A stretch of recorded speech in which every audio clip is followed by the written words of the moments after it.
소통과 힐링의 시창작 교실 강좌로 활동하고 있으며 시 전문 잡지 소통과 힐링의 시 편집장인 강사 이인환입니다.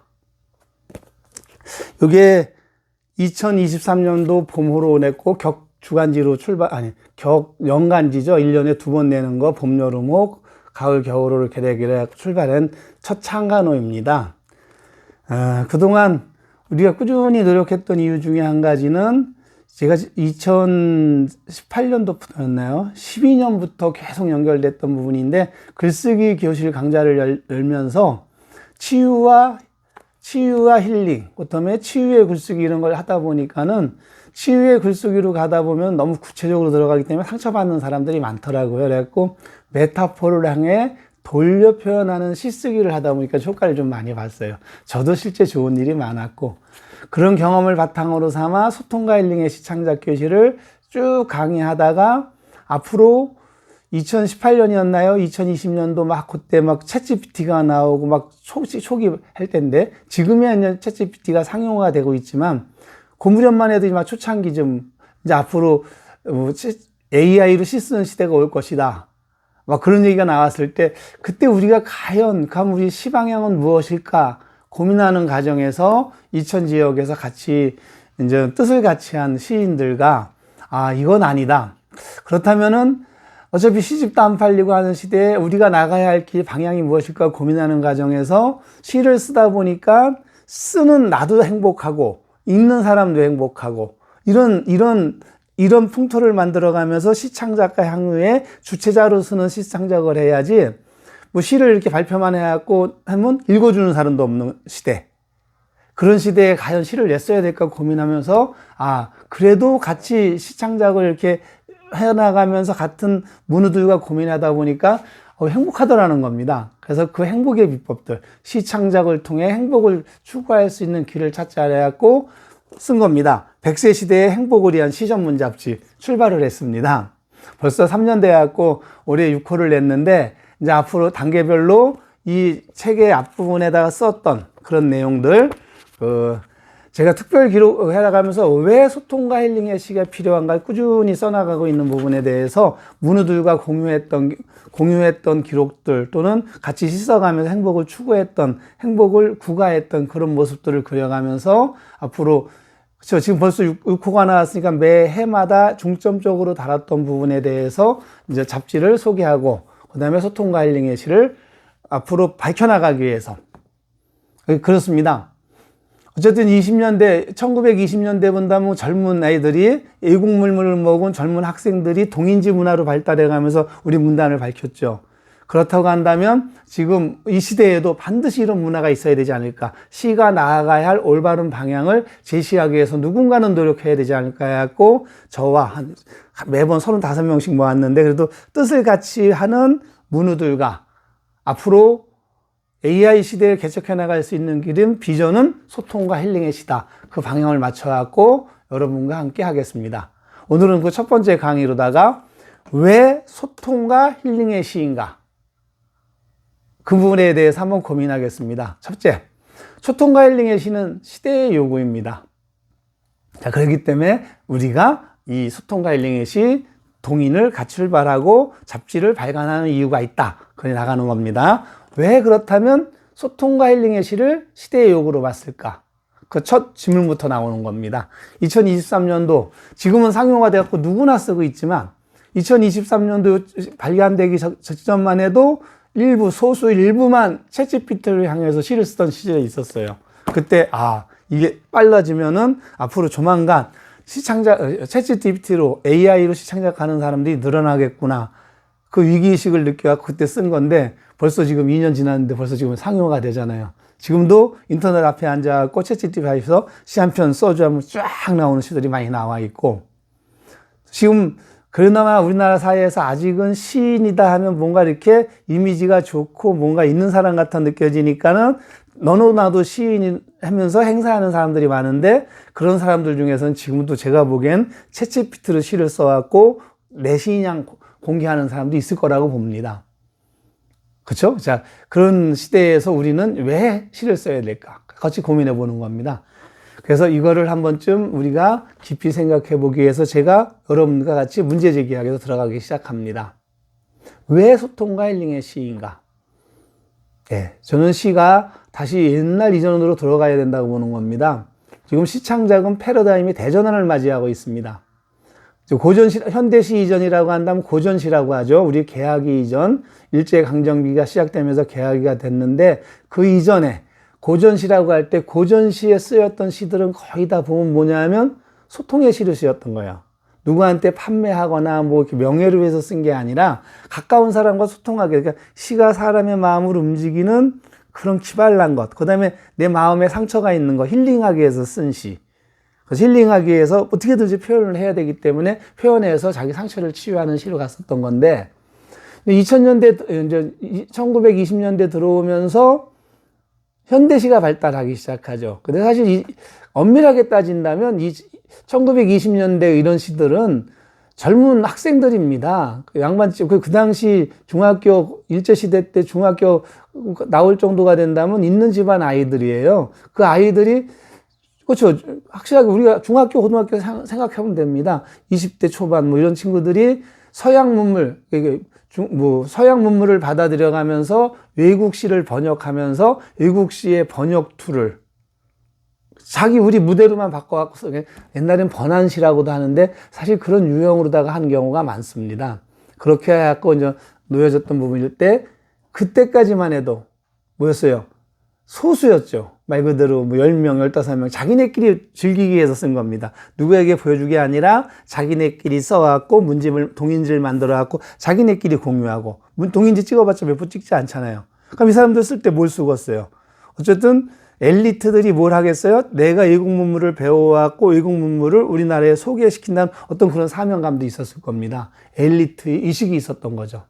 이게 한동안 엘리트 의식으로 가죠. 그래서 1990년대까지만, 아니죠. 정확하게 얘기한다면 80년대인데, 80년대 중반부터 이제 시의 대중화가 시작됐으니까, 그럼에도 불구하고 1990년대 이전은 거의 엘리트의 전유물이라고 볼 수 있습니다. 뭐 그 과정에서 노동문학이 나왔고, 노동자가 시를 썼네, 뭐 했네 나오지만은, 그걸 주도한 사람들은 거의 다 엘리트였어요. 그렇죠? 위장 취업한 그 지식인들이 엘리트의 시각으로 시를 쓴 경우도 있었고, 막 그런다면, 그때까지만 해도 거의 엘리트이기 때문에 이분들은 시를 갖고 뭐 했냐면 사실 시인의 분명한 의식이 있었습니다. 그래서 요새 학마다 얘기 나올 때 시인이란 무엇이라고 생각하냐 고민해 봐야 되는 거죠. 저는 옛날에 그렇게 들은 말도 있었고 제가 봐도 그럴 것 같아요. 그래서 저는 이렇게 정했습니다. 시인이란 시대를 이끌어가는 선구자. 그렇죠? 이거는 엘리트 의식이죠. 시대를 이끌어가는 선구자이자 시대를 노래하는 소리꾼. 힐링 쪽입니다. 옛날 그 고전시에서 무명 작가들 이름 남기지 않고 가슴에 있는 한을 풀어냈던 부분들, 시대를 노래하는 소리꾼이 될 수 있었던 거죠.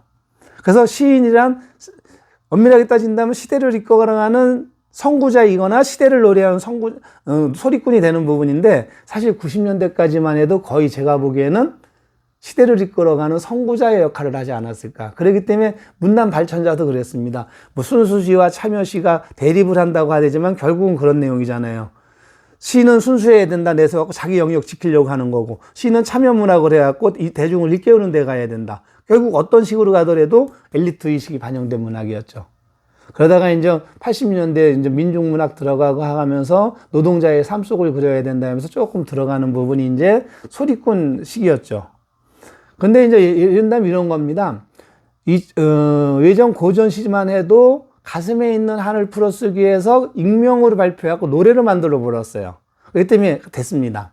근데 이제 사실 해방 이후에 보면서 시와 노래가 분리가 되기 시작하죠. 가사 따로 노래 부르는 게 따로 있고 시는 시에만의 영역을 지켜오면서 사실 시에서 그다음부터 운율이 많이 깨지기 시작하는 부분이고 산문시가 나오기 시작하고 그다음에 뭐 엘리트 의식이 발현되었고 그런 얘기가 나오죠. 시대를 이끌어간다는 그런 정신이 있는 겁니다. 그래서 자연주의, 고전주의, 뭐 리얼리즘이 나오기 시작하고 그다음에 포스트 모더니즘이니 뭐 이런 얘기가 나와가면서 뭔가 지식인들만의 항유물로 가던 시절이에요. 그러다가 갑자기 대전환을 맞습니다. 1986년도 저도 군대에 있을 때 시기인데 후배가 하나 묻더라고요. 후배가 묻는 내용이 어쨌든 이 시를 하냐 해갖고 대중시가 되는 겁니다. 이 당시 시집이 한번 놓이기 시작하면 기본적으로 뭐 100만 부 이상 팔리고 10만 부 이상 팔리고 웬만 시집만 나오면 막 팔려요. 대중시에 호황을 이룰 때입니다. 대개 연서, 사랑투 이런 겁니다. 그래서 사실 이 당시에 시집 중에 베스트셀러는 요즘 교과서에서 안 다루는 작품도 많아요. 왜? 너무 대중적이다 해갖고 교과서에서 안 다루는 부분이 있습니다. 그 시인들은 기존 주류 엘리트 의식을 갖고 있는 엘리트 시인들에 의해서 철저히 뭐하고 있어요? 외면을 당하고 있죠. 이건 대중시다 해갖고. 그거에 대해서는 앞으로 어떻게 될지 모르겠지만, 모르죠. 시대가 지나가면 이때 90년대 쓰였던 대중시가 교과서에 실리는 날도 있지 않을까 하는 생각은 하고 있는데, 현재는 그런 상황이고요. 그러다가 이제 2000년이 들어서면서 컴퓨터가 보급되기 시작했습니다. 2004년부터 우리나라가 지금 전 세계 인터넷 강국이 될 정도로 그때부터 국가에서 막 적극 지원을 해주기 시작하죠. 그러면서부터 시집은 안 팔려요. 왜? 설사 하나가 유명해지다 하더라도 그 유명한 시를 보기 위해서 시집을 보는 게 아니라 인터넷에서 그 시만 검색하는 시들이 왔습니다. 그래서 2000년대부터 진짜 시가 안 팔리기 시작하는 거예요. 그런데도 시인은 늘어나요. 그래서 시인이 5만 명 시대라고 하죠. 자, 그런데 어쨌든 그러고 있었는 그런 과정에서도 이제 간혹 가다가 놓이는 부분들, 여러분들 알다시피 교보문고에서 센세이션을 불러일으키죠. 교보문고 그 큰 벽계제에다가 벽화시를 쓰기 시작하죠. 그래갖고 그때 떤 시인이 우리가 대표적으로 알고 있는 건 누구예요? 예. 나태주의 풀꽃. 그렇죠? 가까이 봐야 이쁘다, 자세히 봐야 이쁘다, 너도 그렇다. 이런 것들 탁탁 치는 시들이 이제 떠오면서 이제 소위 소수 몇몇 사람들만 이제 그렇게 대중하게 알려지게 되면서 시집은 철저하게 대중하게 외면당하고 있습니다. 지금은 솔직히 시집 5천 권만 팔려도 베스트셀러 올라가는 시대가 됐어요. 한때 거의 5만 면, 10만 권이나 팔려야 베스트셀러에 나보다 하던 시대에서 확 떨어지게 되는 거죠. 그런데 이게 이제 2000년대 들어서면서 또 패러다임에 큰 전환이 맞기 시작합니다. 2000년대 초부터, 2020년대부터 초기부터 저게 나왔어요. AI가 이제 글을 쓰게 된다. 그때 막 알파고가 나왔고 창작의 영역. 인공지능이 아무리 발달해도 인간의 창작력은 따라잡을 수 없다 해갖고 했는데, 아니다. 그게 무슨 말이냐. 스스로 창의력을 갖춘 알파고도 나온다 해갖고 바둑을 두기 시작하면서 가장 창의력을 요구하는 바둑에서 알파고가 이기면서 기계가 인간의 창의력을 앞설 수 있다. 그런 얘기가 나오기 시작했죠. 그러더니 이게 또 급속도로 발달해갖고 2023년도 무렵에 이미 챗GPT가 쓰이기 시작한 거예요. 지금은요. 지금은 웬만한 사람들 다 쓰고 있습니다. 노트북이나 핸드폰에서 챗GPT 설치해놓고 사진 하나 찍어놓고 이와 관련 시 하나 써주면 시가 쫙 나오고, 누구 정해놓고 사랑하는 사람은 시를 싹 이렇게 쫙 나오고, 그런 시대가 왔는데 이럴 때 우리가 고민하는 거예요. 우리는 가면 어떤 시를 써야 될까? 2025년 이후 우리의 시는 어느 방향으로 가야 될까? 같이 고민해 보는 겁니다. 자, 그냥 훑어본 얘기 한다면 그런 얘기 나오는 거죠. 자, 다시 한번 얘기하지만 2000년대, 1990년대 이전, 아니 그 이전, 그러니까 일제강점기 이전, 고전 시의 특징들은 다 뭐였냐? 거의 창작자와 독자가 서로 주고받는 관계. 그러니까 말 그대로 대화주의로 이루어진 거예요. 주고받아가면서 시를 써지는 거. 대표적인 시가 하여가와 단심가라는 거 알죠? 이런 들었다하리 저런 들었다하리 만수산 드렁치기 얼처진 들었다하리 우리도 이와 같이 더불어 함께 누려보자 했더니 이방원이가 정무주를 꼬시는 시였잖아요. 너무 고려에 연연하지 말고 그냥 이렇게 저렇게 우리하고 어울려갖고 새로운 시대에 열어가자 그랬더니 정무주가 단호하게 얘기하죠. 이 몸이 죽고 주고 100번 고쳐주고, 그렇죠? 백골이 신투되어 넋이라도 있고 없고 임향한 일편단심이야 가실쓰리 제가면서 나는 당신과 뜻을 같이 할 수 없다. 나는 한 고려에 충성을 다할 것이다 해갖고 그때 틀어지면서 이제 이방원이가 이 사람의 마음을 안 거예요. 그래서 나중에 이방원이가 결국 같이 할 사람이 아니다 해갖고 죽이게 된다는 그런 얘기가 나오지만, 거의 이 당시 시들은 이렇게 이루어지고 있어요. 주고받는 것. 그 다음에 풍류문학. 양반들이 같이 어울려갖고 그 자리에서 주고받아가면서 이렇게 시 한 품을 읊어주고, 그러니까 결국은 최상류층 엘리트층들의 특권물이었죠, 시가. 자, 어쨌든 그러다가 이제 이게 2000년대 들어서면서부터 자유시가 나오고 현대시가 나오면서 아까 얘기 나온 엘리트 의식들이 나옵니다. 시대를 이끌어가는 선구자적 의식이 있어요. 지금도 이런 부류가 있죠. 그래갖고 그분들은 대중성을 외면하고 있으면서 자기들만의 시세계에 갇혀 있죠. 그래가면서 그 사람은 대중시를 질이 저하됐다 뭐 하고 비판하는 사람도 있긴 해요. 시 같지 않다 막 이런 식으로 나오는 건데 뭐 어떤 게 시 같은 건지 모르지만 일반 독자가 이해하지 못하면 그것도 시라고 할 수 있을까 하는 고민되는 겁니다. 근데 자기들 세계에서 또 그게 시가 좋다고 해갖고 뭐 신춘문예니 뭐니 나오는 시들 보면 자기네끼리 알아듣는 시로다가 자기네끼리 평가 내리고 자기네끼리 백일장 매기고 그래요. 뭐 이거 뭐 시 모르는 사람이 뭐 나쁘다고 하는 게 아니라 시 모르는 사람이 무식하다 해갖고 이렇게 한다면 또 할 말이 없어지는 건데 이건 대중화에서 실패한 부분이었지만 어쨌든 그 당시 그렇습니다. 참여시라는 것도 그래요. 참여시가 뭐예요? 시대에 참여한다는 겁니다. 시대를 이끌어가는 엘리트 의식이 있어야 돼요. 그래갖고 시대의 아픔을 노래해가면서 시대를 이끌어가고 대중을 이끌어가야 된다. 이런 쪽으로 있는 거고. 순수시도 마찬가지예요. 뭐냐? 시는 인간의 본연의 마음을 다루는 순수한 마음을 달아야 한다지만은 결국 시대 상황을 놓고 본다면 참여시를 반대하는 마음. 그러니까 말 그대로 참여시가 저항하고자 하는 세력의 편을 들어주는 역할이 될 수 있다고 보는 거예요. 사실 그것도 엘리트 의식이라고 볼 수밖에 없습니다.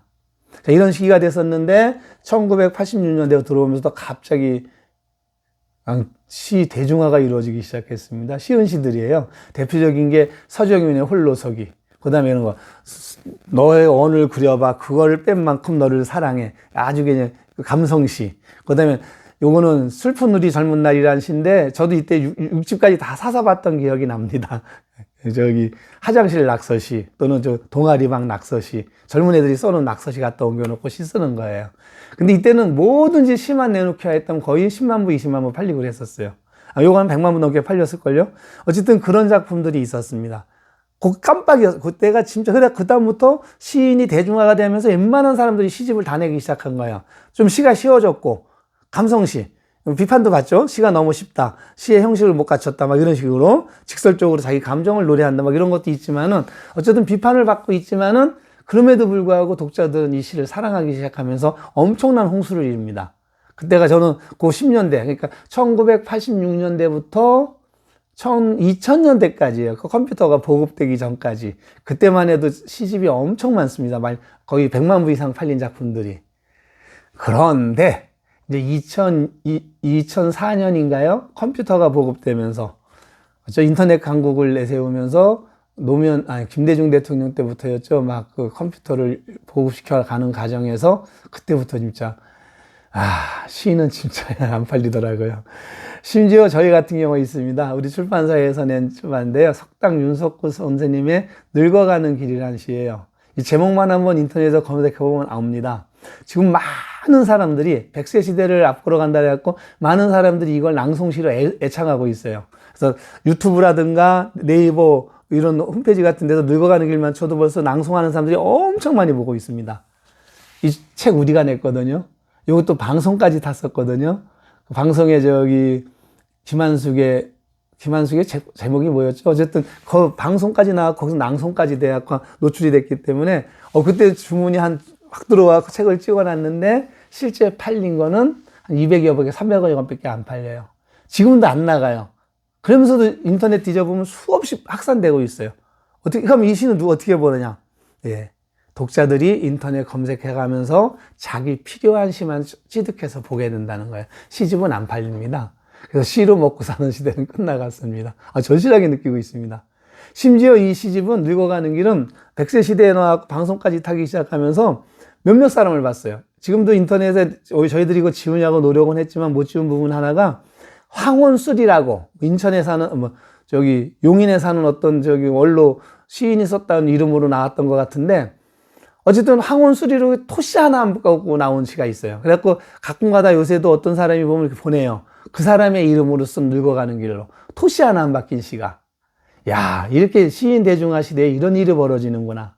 또 한 사람은 경상도 쪽에 사시는 분인데 여기에다가 앞부분에 한 행만 1년 4줄만 더 자기 내용으로 써놓고 뒤는 하나도 안 바뀐 거예요. 앞에는 자기 얘기를 만들어 놓고 뒤는 하나도 안 바뀐 겁니다.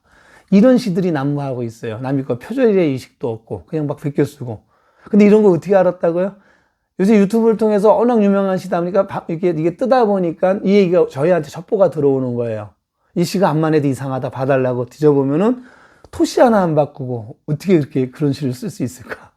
시인 5만 명 시대. 근데 이 사람도 나름대로 시인 임내하고 어디서 지역에서 이렇게 명망가로 이름을 얻고 있는 부분인데, 사실 제가 그래서 좀 가지고 고민하는 것 중에 한 가지가 뭐 옛날에 그런 게 있습니다. 닭벼슬만도 못한 게 스님벼슬, 중벼슬이라고 한다면 사실은 중벼슬만도 못한 것이 전 시인벼슬이라 그래요. 아무리 시인벼슬 진짜 시인 단체 이름 얻고 뭐하고 무슨 지금 웬만한 상 휩쓰는 것도 상들도 다 돈으로 거래가 되고 있잖아요. 그러니까 상 많이 타면 선수들은 그럽니다. 그거 얼마 들여서 탔어? 이런 얘기가 나올 정도가 되잖아요. 참 암담한 현실이기도 하지만 또 뭐 그렇게 뭐 암담하다고는 볼 수는 없는 겁니다. 사회 현상으로 보게 된다면. 자, 그런데 그럼에도 불구하고 얼마 전에 보니까 조선일보에서 그걸 쳤더라고요. 이런 얘기가 현실화가 됐어요. 예. 인공지능 시창작 100일장 대회. 조선일보에서 장원 작품을 내세웠더라고요. 자, 그런 걸 보면서 지금은 결국은 인공지능 시들이 엄청 많이 나오게 되기 때문에 사실 제가 워낙 목표를 세웠던 것은 소통과 힐링의 시의 목표는 그거였습니다. 누구나 쉽게 시를 쓰고 누구나 시의 핵심을 익혀갖고 상대를 설득하는 마음, 소통과 힐링의 기쁨을 누려가면서 시 쓰는 행복을 느껴가자 하고 했던 건데, 그러다 한다면 5천만 명의 시인 되는 사회를 만들어보자 했던 건데, 지금 뭐 마음만 먹으면 다 되잖아요. 이제 5천만 명 시인 되는 게 금방 올 것 같아요. 왜? 컴퓨터 앞에 앉아갖고 챗GPT에서 내 얘기 조금 정보 입력시켜놓고 이 내용을 상대로 나한테 맞는 시 하나 딱 써줘 하면 이제 개인 창작물이 나올 수 있는 세상이 열리고 있습니다. 자, 시는 이렇게 된다는 겁니다. 이제 누가 선점하냐 문제일지 모르겠지만, 자, 그럴 때 한번 우리 고민해 보는 겁니다. 제가 수없이 얘기하는 거. 이런데 왜 우리는 왜 시를 써야 되죠? 지금도 많은 사람들은 그렇습니다. 뭐 챗GPT를 활용하든 안 하든 모르겠지만 일주일 동안 시 한 편 쓰기 위해서 엄청 고민을 해요. 밤을 새우고 하다못해 저기 겨울 하나가 온다면 겨울 통해서 그 시련 고통을 상징하기 위해서 소재 하나 찾고 소재 찾고 거기에 대해서 나의 뜻을 표현하기 위해서 메타포를 찾고 운율을 살리기 위해서 노력해가면서 시를 쓰고 그래요. 엄청 창작의 고통에 시달리고 있습니다. 이분들이 챗GPT를 쓰는 게 좋다는 거 몰라서 그럴까요? 근데 이분들은 그래도 나무들은 자기들만의 확실한 뭔가 소신이 있을지 모르겠지만 이분들도 내가 보면 이 고통이 길어지면 앞으로 챗GPT가 고통을 덜어주는 도구를 활용하기 위해서 쓰는 사람들이 올 거라는 겁니다. 자, 이럴 때 우리는 왜 시를 써야 될까요? 자, 그 부분에 대해서는 끊임없이 넣어야 되겠지만 저는 2020년도부터 수없이 얘기해 왔습니다. AI 시대의 인재상이 무엇이냐? 그렇죠? 지금은 분명히 얘기하지만 챗GPT, AI가 생기면서부터 우리가 필요한 지식이라든가 뭐든지 있는 건 누구나 쓸 수 있는 사람이에요. 그러면 경쟁력은 어디서 생길까요? 답은 있습니다. 옛날에는 답을 알아도 그 답을 찾기 위해서 노력을 해야 되는데 지금 답은 금방 구할 수 있어요. 그럼 뭐가 경쟁력이냐? 옛날에는 같은 답을 제시했어도 누가 먼저 그 답을 찾냐 얘기예요. 문제 제기를 했어도. 근데 지금은 답은 동시에 찾을 수 있어요. 동시에 찾을 수 있어요. 그럼 뭐가 경쟁력일까요? 누가 먼저 자기만의 창의력을 발휘해갖고 자기만의 문제점을 찾냐는 얘기예요. 자기의 답을 만들고 나 걸 찾냐는 얘기예요. 답을 찾는 게 중요한 게 아니라 어떤 질문을 하냐가 중요한 거죠. 어떤 답을 요구하냐. 그 묻는 능력, 창의력. 그렇죠? 그 다음에 결국은 뭐예요? 시를 쓰더라도 누가 읽어줘야 돼? 내 주변 사람이 읽어줘야 되잖아요. 주변 사람과 소통력이 있어야 된다는 거죠. 주변 사람이 좋아할 시를 써야 된다가 이런 것들 이렇게 하는 부분. 그 다음에 이런 것들은 기본적으로 뭐냐면 끊임없이 새로운 것에 도전을 해야 돼요. 도전은 고통스러운 겁니다. 왜? 가만히 있으면 편안한 건 누군지 알아요. 근데 시대에 뒤처지죠. 도전이기 때문에 밤을 새워서 이걸 어떻게 표현을 할까 고민도 하고 막 그런 과정. 그렇죠? 자, 그런데 여기에 더 좋은 방법은 뭐가 있냐? 더 왜 시를 써야 되냐는 얘기는 그 얘기가 나옵니다. 제가 독서 논술 지도사로 활동할 때도 많이 강조했던 부분인데요. 책 읽는 것도 마찬가지라고 합니다. 일본에서 두뇌학자들이 연구를 한 거잖아요. 치매 환자 누워있는데 치매 환자한테 소설 같은 책을 읽어주는 것만으로도 그러니까 환자가 누워서 상대가 읽어주는 책 내용을 넣으면서 상상의 날개를 펴는 것만으로도 두뇌가 활용이 되었고 치유 효과가 있었다는 겁니다. 참 남이 읽어주는 것 같고 이렇게 치매 효과가 있다면 내가 살아생전 글을 쓴다면 그만큼 두뇌를 활용한다는 거죠. 치매 예방 효과가 크겠죠. 자, 글쓰기는 더 크다는 거야. 독서도 남이 써놓은 글을 읽는 것만으로도 이 상상의 날을 피면서 치매 효과가 있는데 두뇌가 활용되니까 시를 글쓰기에서 진짜 머리를 쓰다 보면 더 활용이 되는 거고. 근데 여기에 이거보다 더 배가가 되는 거는 시는 메타포를 사용합니다.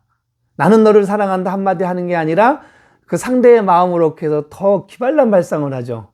너 도둑놈이 분명하지. 너희 아버지 도둑놈이지. 뭐야? 했더니 도둑놈이 아닌다며 그 아름다운 별을 따다가 어떻게 당신 두 눈에 박아놓을 수 있어.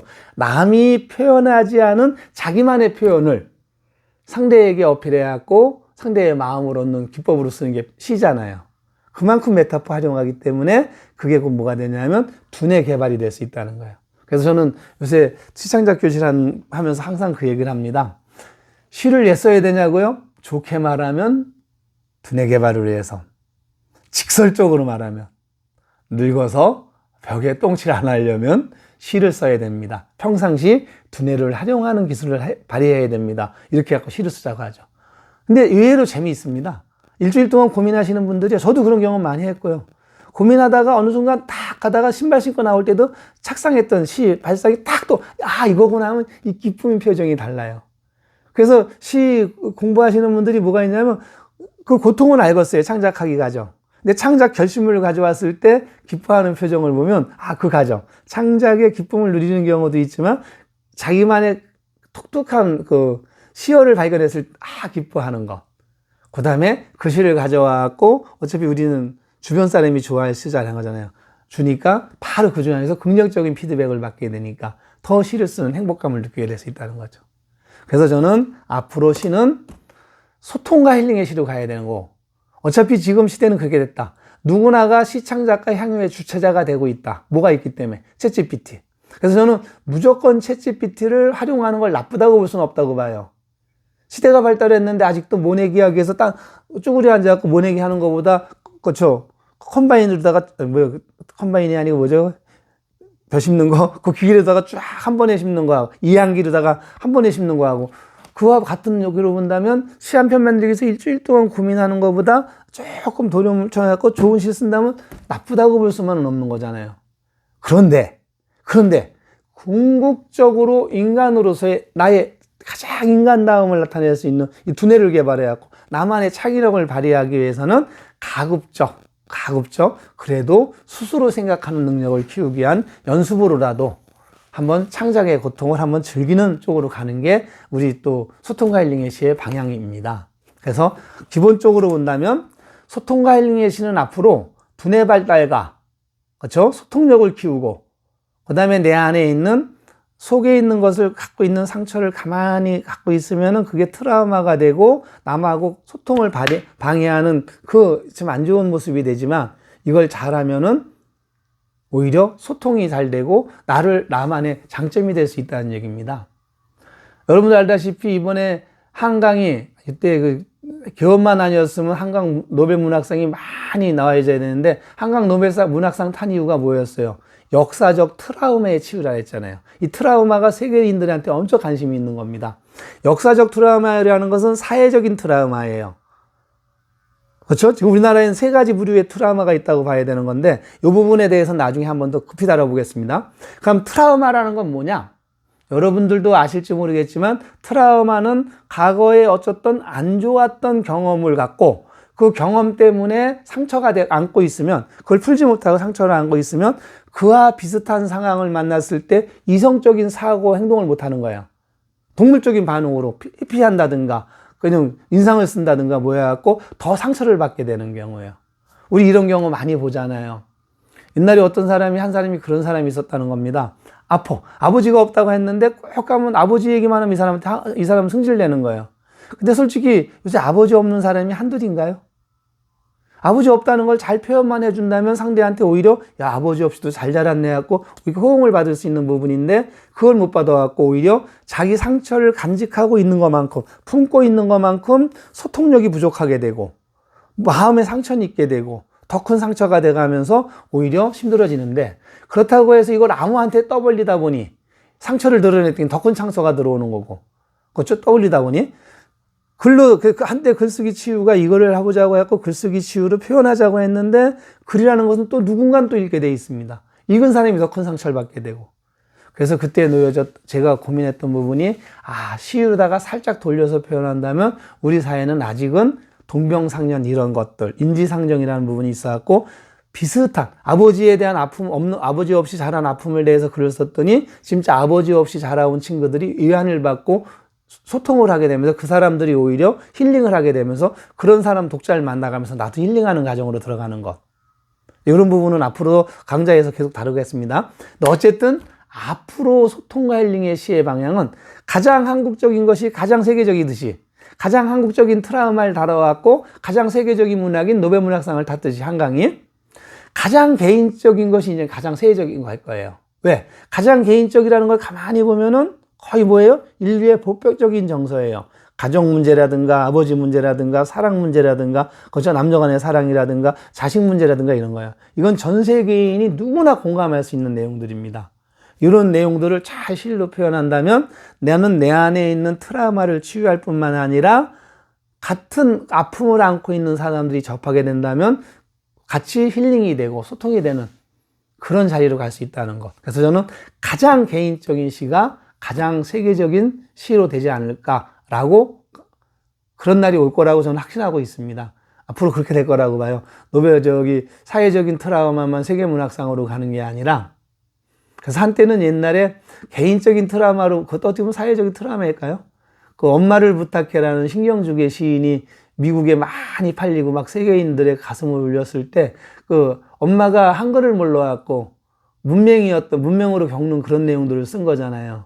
우리나라 엄마의 개인적인 상처일 수 있겠지만 결국 또 그 당시 사람들이 글을 못 쓰니까 이것도 사회적인 트라우마일 수 있었겠네요. 어쨌든 그런 식으로 가장 개인적인 얘기를 갖고 가장 개인적인 얘기는 또 가장 사회적일 수밖에 없으니까 뭐 개인적인 트라우마와 사회적인 트라우마를 같이 또 구분한다는 것도 애매하긴 합니다. 근데 이제 노벨문학상을 받은 한강의 작품을 놓고 역사적 트라우마라고 하니까 그 안에서 살고 있는 우리는 개인적인 트라우마를 어떻게 다뤄나갈까 한번 고민해보는 부분이죠. 그래서 저는 앞으로 소설뿐만이 아니라 시가 이런 방향을 가장 개인적인 얘기를 통해 갖고 자기 아픔을 치유하는 과정을 드러낸다면 사람들에게 감동을 주게 되고 비슷한 사람들, 동병상련을 앓고 있는 이들에게 울림을 주고 그게 같이 공감이 되다 보면은 사랑을 받는 작품이 될 수 있다고 보는 거죠. 그래서 저는 이거를 2012년도인가 그때 실질적으로 많은 사람들과 함께 창작교실을 운영하면서 제가 책을 낸 게 있습니다.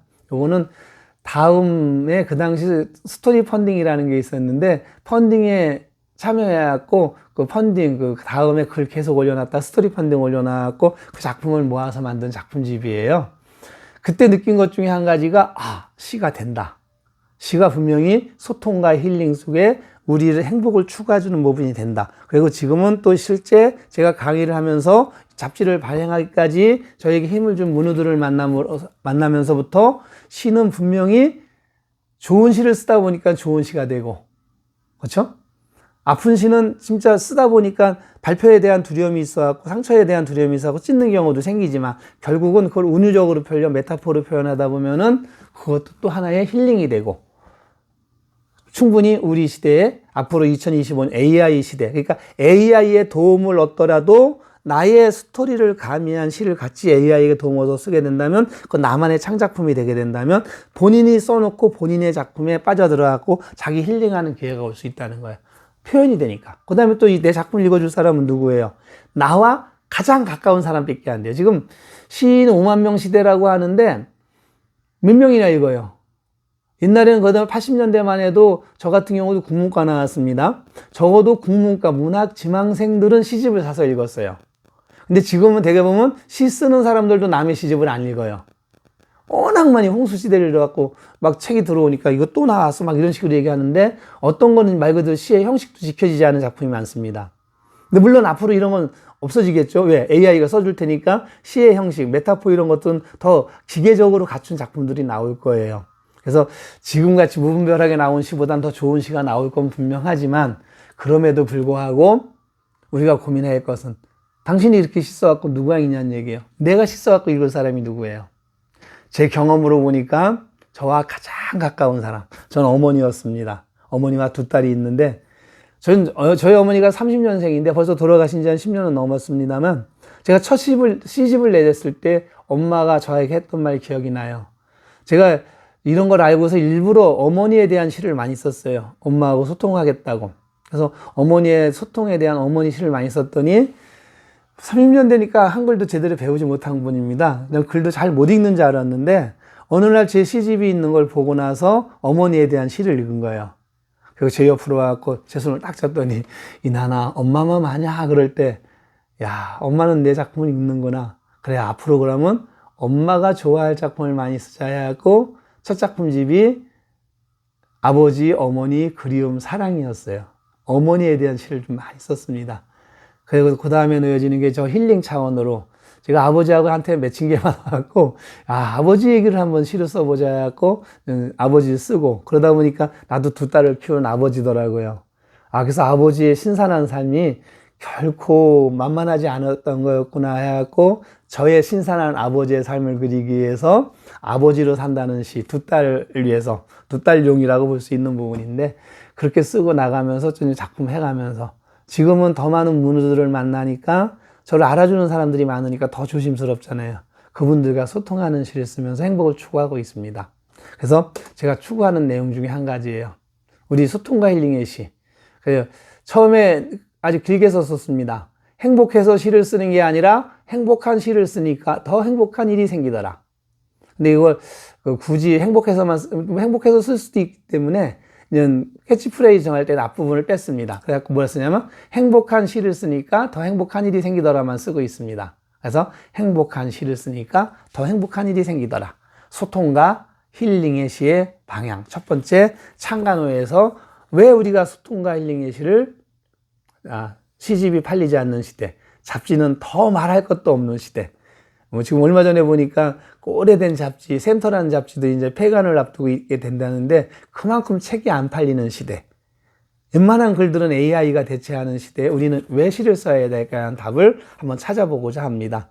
제가 끊임없이 출혈은 심합니다. 아직 들어가는 돈에 비해서 나오는 돈은 없기 때문에 출혈은 심하지만 꾸준히 그래도 한번 이 시대를 밝히는 시대의 등불로다가 특히 5천만 전 국민이 챗GPT를 이용했건 개인으로 머리를 써서 쓰건 어쨌든 전 시인이 돼가면서 시를 쓸 때 그 시를 헛되이 쓰는 게 아니라 가장 가까운 사람과 소통하고 내면의 치유하는 힐링의 시를 써가면서 행복을 추구하는 그런 사회가 오길 바라면서 앞으로도 꾸준히 소통과 힐링의 시 잡지를 찾아들고 여러분과 함께 할 거라는 것을 약속드립니다. 소통과 힐링의 시 첫 번째 강의. 지금까지 6번이 나왔으니까 앞으로 6번 계속 이루어질 겁니다. 오늘 여기서 마치겠습니다. 감사합니다.